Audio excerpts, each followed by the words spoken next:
I'm Clifford Atiyeh with CarGurus, and this is not a Mazda CX-70. This is also not a garage. We're in New York City, downtown Manhattan, and we're looking at the Mazda CX-70. When it goes on sale, it will be the 5th Mazda SUV in the lineup, and it's a two-row version of the CX-90. And while it might look the same, there's some key differences inside and out. Let's go take a look. The CX-70 is the first time Mazda has entered the midsize two-row SUV segment since the CX-7 left more than a decade ago. And it looks exactly like the CX-90, which is a very good thing. But as a separate model, it might be a little tough to spot one. Here's a spotter's guide for when you first see a CX-70 in the wild. You'll notice that the grille is a crosshatch design instead of vertical lines that you'll see on the CX-90. And the lower bumper has different air intakes. Well, most of them are covered here, but the shape and the size are both different. Plus the wheels, they're the same 21 inches on this top grade model. Well, that's also a different design because it has a nice ring effect. And what you see here, you can also darken the chrome trim, and you can't get that on the CX-90. Here's a great feature of the CX-70. It comes with an inline six. That's something BMW has long given up on as standard equipment.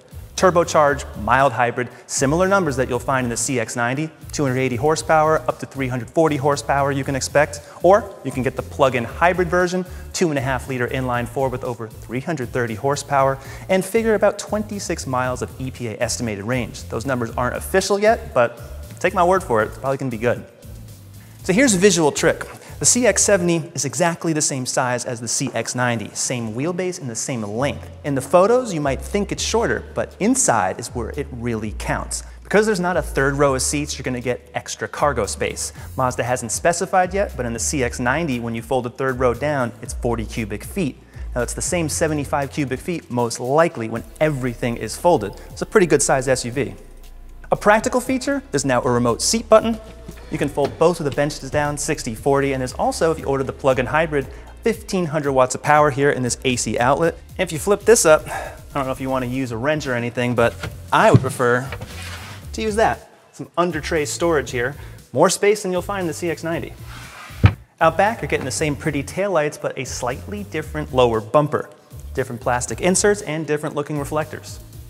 The CX-70 has the same great front seats and really well-crafted interior that you'll find in the CX-90. This is an interior that you do not mind paying $40,000, $50,000 or even more for. It's that good.